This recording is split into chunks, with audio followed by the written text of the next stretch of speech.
Bonjour chers frères et sœurs en Christ, que la grâce, la paix et la miséricorde de notre Seigneur Jésus-Christ vous soient abondamment multipliés. Shalom et bienvenue dans cette nouvelle vidéo de 7 minutes de pain quotidien du 15 novembre 2025. Nous poursuivons notre lecture dans le livre de Actes des Apôtres, chapitre 9. Nous allons lire aujourd'hui le verset 8.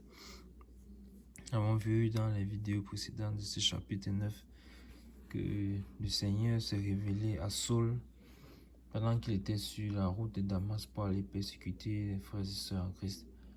Il les a menés liés, hommes comme femmes, à Jérusalem, ayant reçu de l'aide de la part du souverain sacrificateur. Et pendant donc qu'il était en chemin, le Seigneur lui apparut. Une lumière l'a enveloppé et il a eu une vision du Seigneur. Il a demandé au Seigneur, Seigneur, qui es-tu? Il a dit, je suis Jésus. Il a répondu, je suis Jésus que tu persécutes. Et donc, Saul, en persécutant l'Église, ne savait pas qu'il persécutait le Seigneur. Et là, sa prochaine question sera, que veux-tu que je fasse?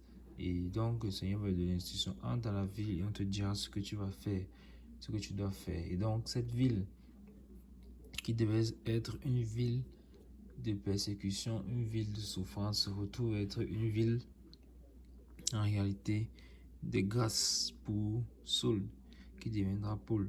Et ça se retrouve également être pour lui plutôt une vie également de persécution, une vie plutôt de persécution, puisque le connaissant comme quelqu'un qui persécutait l'Église, maintenant lorsqu'il va se retrouver maintenant parmi le corps de Christ, c'est plutôt lui maintenant qui sera persécuté, puisque souvenons-nous qu'il a reçu un ordre de mission et on l'attend à Jérusalem avec les personnes qui l'ont arrêté. En plus de cela, il n'est pas seul, il est accompagné des personnes qui, lorsqu'il a reçu eu cette vision, ont entendu la voix, mais n'ont vu personne. C'est ce que nous avons lu dans le verset 7 hier. Et ce verset 8 dont nous dit ceci, Saul se releva de terre, et quoique ses yeux soient ouverts, il ne voyait rien. On le prit par la main et on le conduisit à Damas. Amen, amen, amen. Donc, il a eu une vision du Seigneur, et comme nous savons, Jésus est la lumière.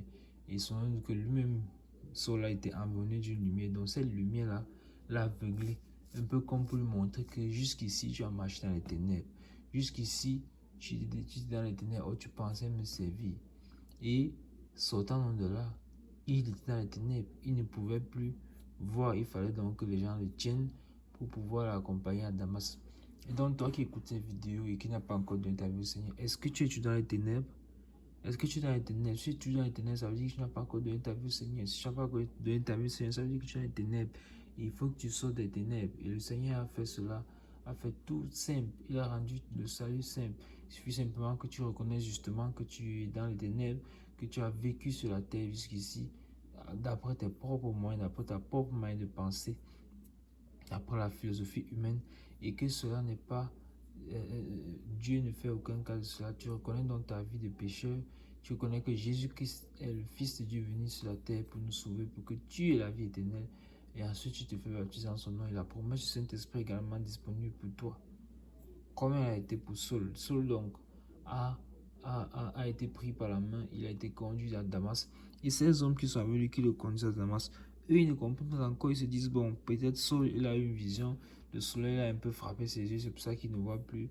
Ça sera passager. Conduisons-le à Damas. Quand il va se rétablir, alors il va continuer l'ordre de mission qu'il a reçu. Oh, non. Non, mes bien-aimés, pourquoi? Parce que Jésus-Christ s'est révélé à lui. Et quand Jésus-Christ se révèle, les ténèbres sont ôtées. La lumière qui dégage dissipe les ténèbres. Et on est changé, on est transformé. C'est ce qui se passera pour Saul. Et c'est merveilleux de voir comment le Seigneur agit. Donc, ces hommes l'ont pris par la main et l'ont conduit à Damas. Pense-t-il qu'il va continuer à aller à Damas pour aller persécuter les frères et sœurs, pour les amener captifs, liés hommes comme femmes à Jérusalem? Savent-ils que son cœur a été changé? Savent-ils qu'il a eu une rencontre avec le Seigneur? Savent-ils ces choses?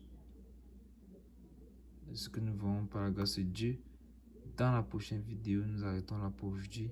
C'était tout pour les 7 minutes de pain quotidien de ce jour. Que la grâce, la paix et la miséricorde de notre Seigneur Jésus-Christ vous soient abondamment multipliées. Shalom.